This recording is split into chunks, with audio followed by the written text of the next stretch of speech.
Hoje, no último programa da série Eleições 2018, Panorama discute o papel do voto. Essa ferramenta que está em nossas mãos para mudar o país. É o nosso exercício de cidadania.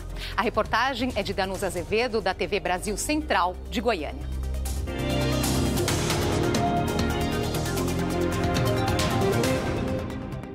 Em ano de eleições para os principais cargos políticos do país, tem gente que ainda não sabe em quem vai votar. É difícil escolher de quem que a gente vai votar, tem um lado corrupto e o outro é a mesma coisa também.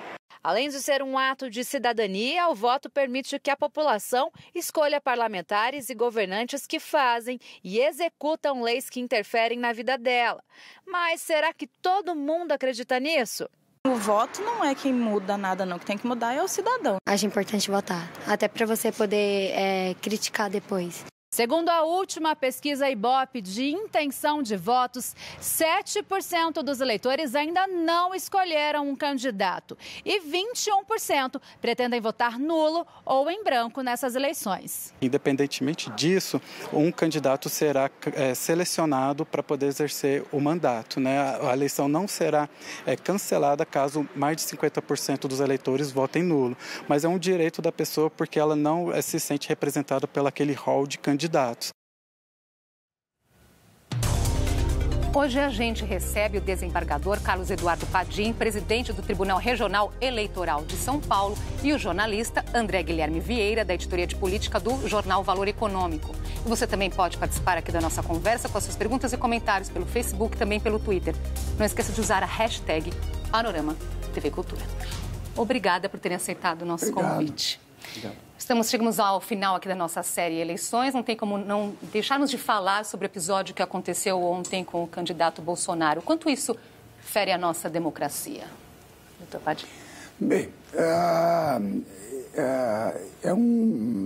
é um ato de violência que deve ser repugnado, né? Que deve ser repudiado, porque não é esse o caminho para nenhuma solução que leve a uma evolução, né?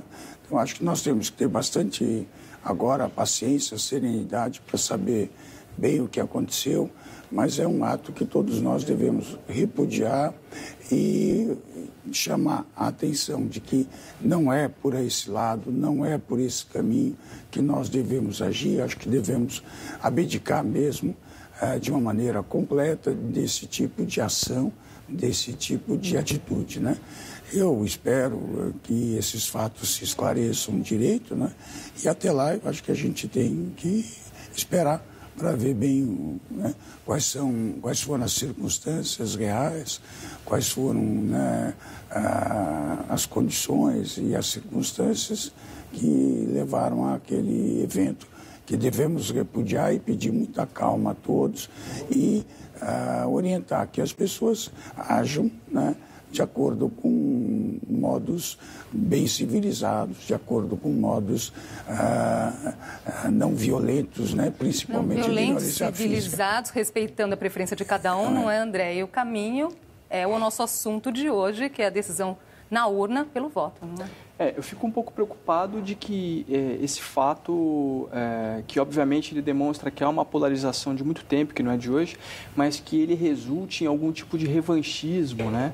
Que isso seja um start, o início de alguma coisa que acabe descambando para a violência. Acho que as pessoas têm que procurar agir com um mínimo de racionalidade nesse momento, né? Fazendo uma comparação mal feita, como na história do futebol, né? Que as pessoas esquecem que a história é resolvida nas 4 linhas e começam a brigar na rua.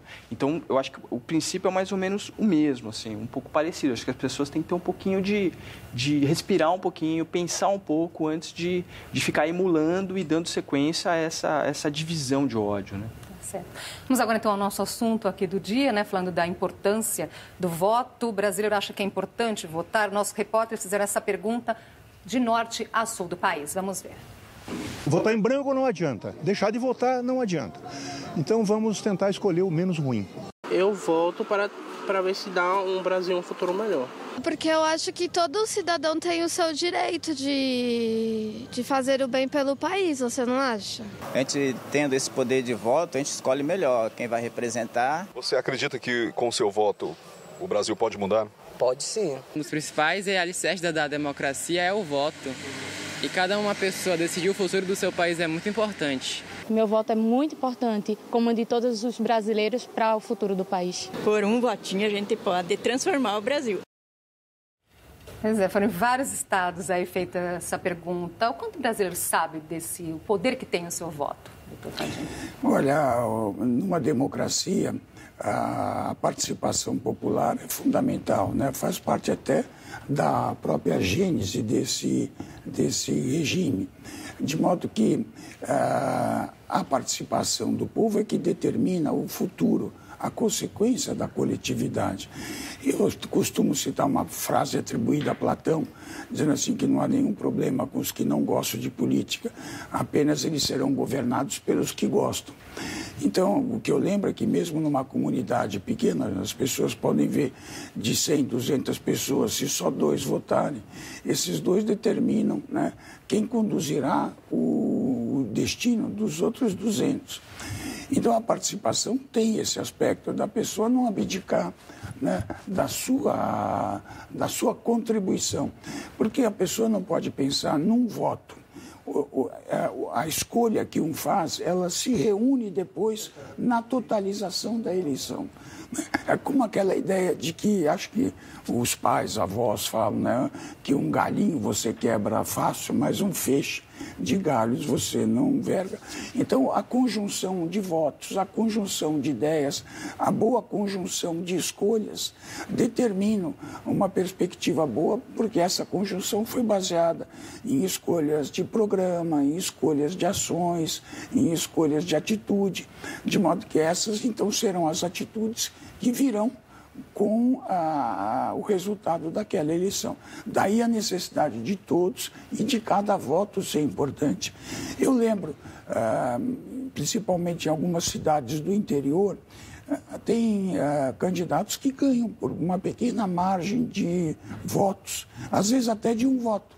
Então veja como é importante as pessoas então, sim, como ela colocou, sim, o meu voto, um voto pode fazer a diferença. Né? André, você cobre aí política há mais de 20 anos. Como que você tem percebido isso no dia a dia? Você acha que as pessoas têm votado com mais consciência? E mais de que forma que elas votam? Elas votam em partido, elas votam em pessoas, elas votam em projetos? Eu acho assim, falando muito genericamente, o brasileiro, assim, na maioria ainda vota muito pela emoção. Eu acho que o voto ainda é um processo muito emocional. Eu gosto dessa pessoa, eu não gosto dessa pessoa, essa pessoa me agrada, essa pessoa me desagrada.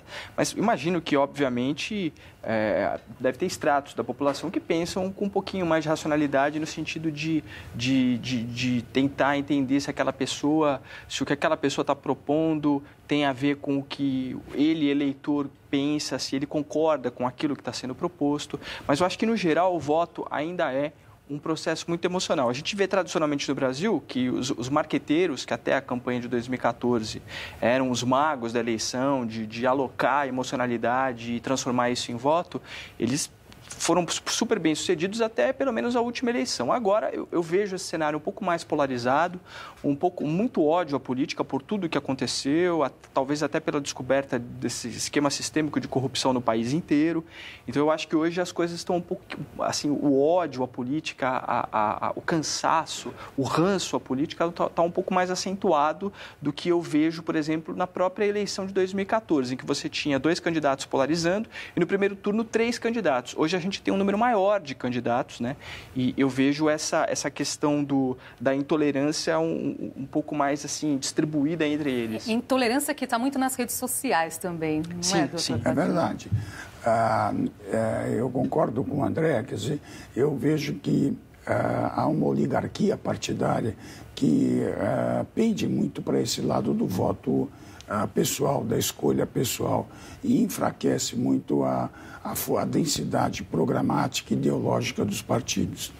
As redes sociais hoje têm uma grande influência, há uma troca enorme de informações e há também, vamos dizer assim, a formação de muitos grupos, né?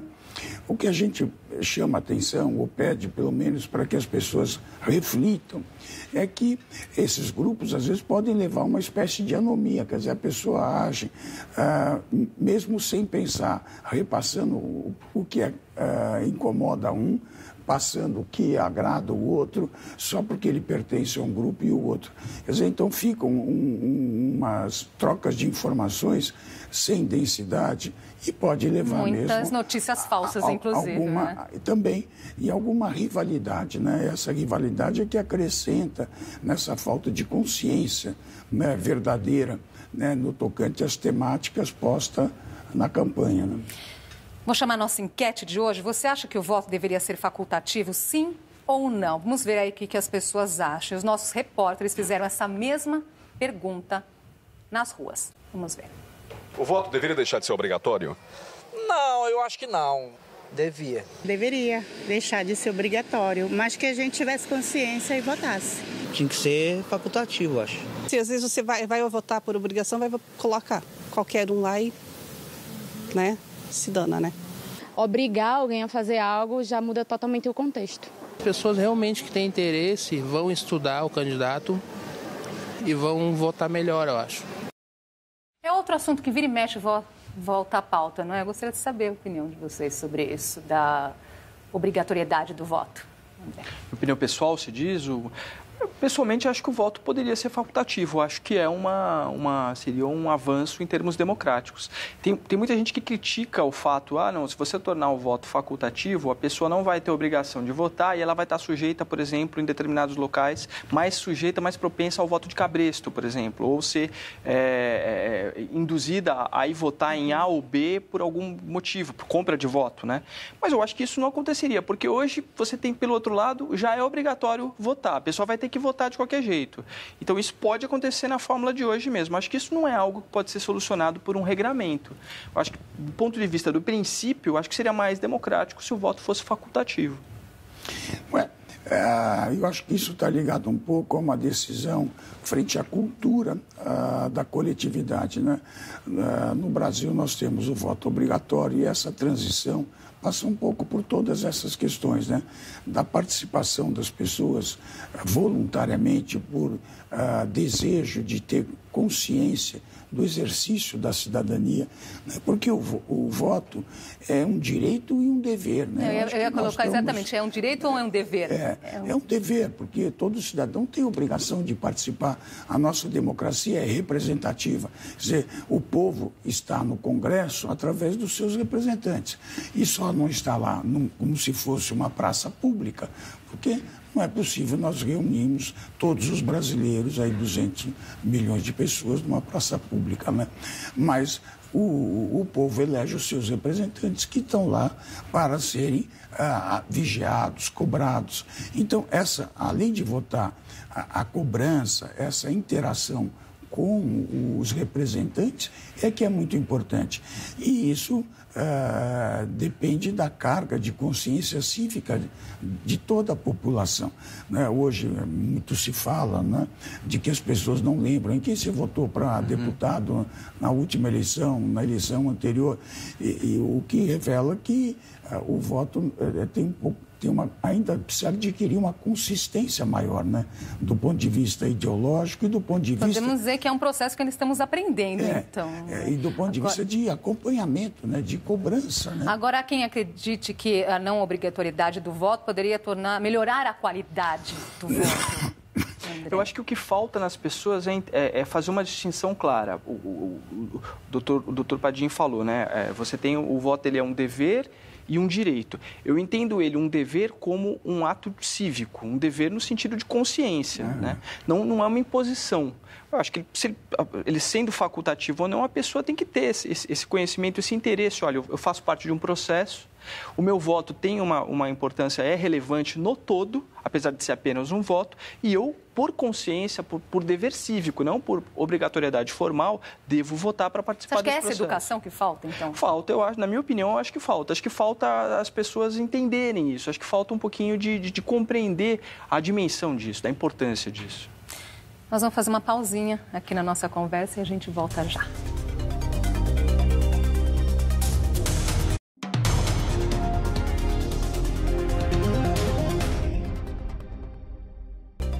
Já estamos de volta com o Panorama. Hoje falamos sobre o papel do voto para mudar o país. Com a gente, o presidente do Tribunal Regional Eleitoral de São Paulo, Carlos Eduardo Padim, e o jornalista André Guilherme Vieira. As pessoas se dizem muito desiludidas, não é? De fato, vocês comentaram o quanto está polarizado essas eleições, se dizem desiludidas, são todos iguais e isso acaba aí tendo consequência no voto. Como não cair nesse senso comum e fazer uma boa escolha? É não absorver essa ideia mesmo, né? Porque mesmo numa eleição em que há diversos candidatos, eu acho que a última conclusão que a pessoa pode chegar é qual é o menos ruim. Ou então qual aquele que menos atende ou que mais atende os interesses dele. Mas não escolher é transferir a escolha para um outro. Essa eu acho que é a ideia central, né? Quer dizer, deve ter sempre um candidato que se aproxima mais, né, de toda aquela expectativa de um eleitor, né? Então, essa, no fundo, é a escolha, porque se nós fôssemos pensar num candidato ideal para cada pessoa, ficaria meio difícil, né? Nós somos 145 milhões, né, de eleitores e temos, mas o que a gente tem são candidatos que conseguem adensar ou unir, né, mais pessoas dentro de um conjunto de programa, de um conjunto de ideias, de atitude. Quer dizer, então, sempre acho que haverá um candidato que mais se aproxima ou que quase complete todas aquelas prioridades que o eleitor acha que ele espera daquela eleição ou espera daquela pessoa, né? André. Acho que basicamente as pessoas concordam com o presidente. Acho que as pessoas têm que tentar. O regime democrático ele não é absoluto, né? Você precisa tentar adequar, encontrar pontos com os quais você concorde num determinado candidato, né? Tentar encontrar alguma empatia eleitoral, vamos dizer assim. Dizer, olha, essa pessoa tem uma proposta que vai mais ao encontro do que eu acredito, do que eu quero, do que eu espero. Então, eu acho que é um processo, em certa medida, um processo de você descartar. Mas eu acho que tem que ser um processo positivo, no sentido de descartar positivamente, né? Qual é o melhor, na minha opinião, não qual é o menos pior, porque isso acaba descambando para essa... É o inverso, né? É, o inverso. Senão você acaba descambando para essa coisa de ódio à política, né? Você coloca todo mundo na mesma vala. É complicado. E hoje nós temos mais ferramentas para isso, não? Para identificar as propostas, para saber históricos de candidatos? Eu acho que o eleitor tem que ter vamos dizer assim, não digo nem perder um certo tempo, mas dedicar um certo tempo para conhecer, né, essas diversas condutas, propostas, o passado das pessoas, para ele identificar, né, se aquela pessoa corresponde também àquilo que ele deseja. Então, ele poderia dedicar algum tempo em examinar cada candidato. Tem até aplicativos agora, né? Que você checa pelo aplicativo se ele tem algum antecedente. Dá até o passado de candidatos que estão em reeleição, né? Dizem qual foi a conduta dele, né, durante o mandato. Aproveitar que o André falou do aplicativo, para dar um recadinho aqui que em nossas redes sociais nós colocamos dicas de sites, aplicativos, justamente para ajudar os eleitores nessa decisão. Então tem desde detector de ficha limpa, passando por testes para saber qual candidato se adequa mais ao seu perfil, está lá na nossa página, então no Facebook e também no Twitter. Aproveitar para colocar mais uma voz aqui na nossa conversa. Há 22 anos foi criada a urna eletrônica. O gaúcho Giuseppe Janino fez parte do grupo que criou esse equipamento. Formado em matemática, hoje ele é secretário de tecnologia do Tribunal Superior Eleitoral e falou ao Panorama. Nós brasileiros realizamos a maior eleição informatizada do planeta. Temos uma eleição totalmente digital desde 1996, ou seja, 22 anos de utilização da urna eletrônica, e até hoje não há sequer um caso de fraude comprovado. Quando nós vemos essas ondas tentando desqualificar o processo eleitoral brasileiro, que é uma referência mundial, certamente nos deixa muito frustrados, porque não existem realmente evidências que possam desqualificar a imagem do Brasil com relação às suas eleições digitalizadas. Por que há pessoas que desconfiam da urna eletrônica, doutor Padim? Eu acho que são muitas afirmações, muitos mitos, muitas afirmações genéricas, questionamentos apenas teóricos, né? E como o Giuseppe diz, de fato é um funcionário do TSE que conhece profundamente a urna eletrônica. Ela há 20 anos está em uso, nunca teve um caso específico de fraude. A urna eletrônica tem uma série de barreiras criptografadas nos seus programas. O programa é aberto à verificação pública antes da eleição. Depois ele é fechado em flashcards com saídas e entradas criptografadas e aí são inseminadas na urna, né? A urna não tem nenhum contato com a internet, ela não tem nenhuma participação nas redes sociais através da internet, ela só tem uma ligação na tomada. E mais, toda a urna, ao terminar a eleição, em geral, cada urna tem 500 votos. Ela expede um boletim antes de começar e depois. Nós chamamos de zerésima, para dizer que não tem nenhum voto. E quando ela encerra a votação, ela expede um boletim da votação daquela urna.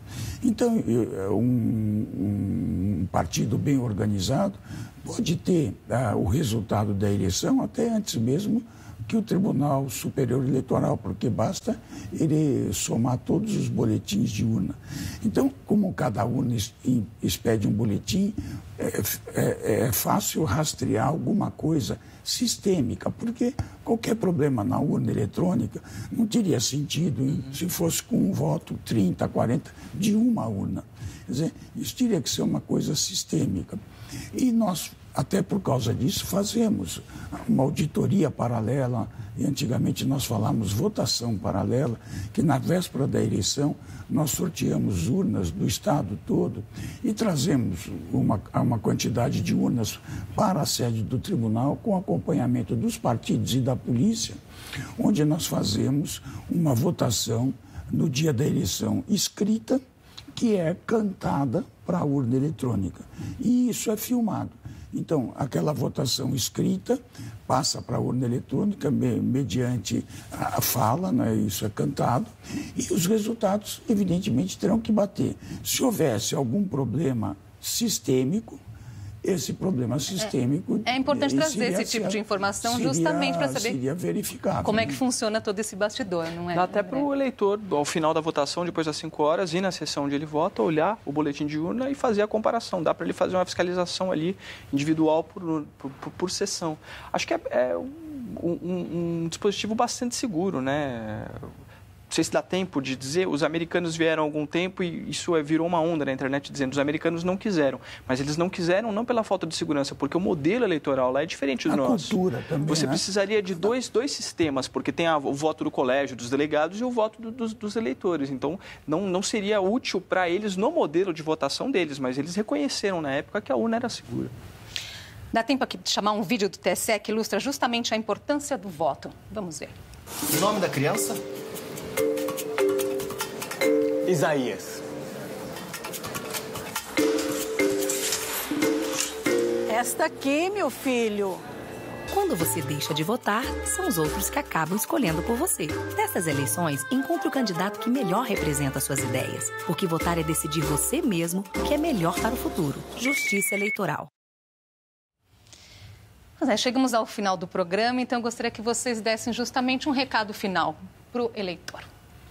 Bom, o meu recado final é até um dever de ofício, né? Chamando os eleitores a cumprir o seu dever cívico, né?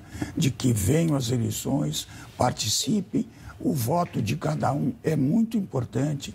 Cada um votando, esses votos serão convergentes, serão somados e determinarão a consequência.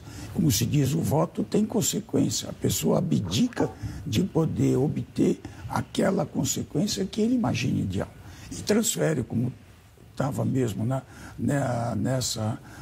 nesse comercial, nessa propaganda do TSE, transfere para os outros a escolha. Então, eu acho que todos que estão me ouvindo, os telespectadores, devem ser multiplicadores dessa mensagem, né? Fazer com que todos compareçam e façam a sua escolha e tenham na consciência de que essa escolha vai determinar alguma coisa no futuro segundo o desejo deles, né? Seu recado final, André. Acho que o eleitor tem que votar com racionalidade, procurar ter acesso a informações e fontes oficiais sobre as propostas de cada candidato e votar de acordo com o seu entendimento, somente assim, sem ódio, sem polarização. Eu agradeço muito a participação de vocês aqui hoje com a gente. Até uma próxima oportunidade. Obrigado. Nós terminamos aqui a nossa série Eleições sobre os desafios do próximo governo e agradecemos às nossas emissoras parceiras que ajudaram muito na produção dos nossos programas. Todos eles estão em nosso canal no YouTube, youtube.com/jornalismo TV Cultura. Obrigada pela sua companhia. Um ótimo feriado para você.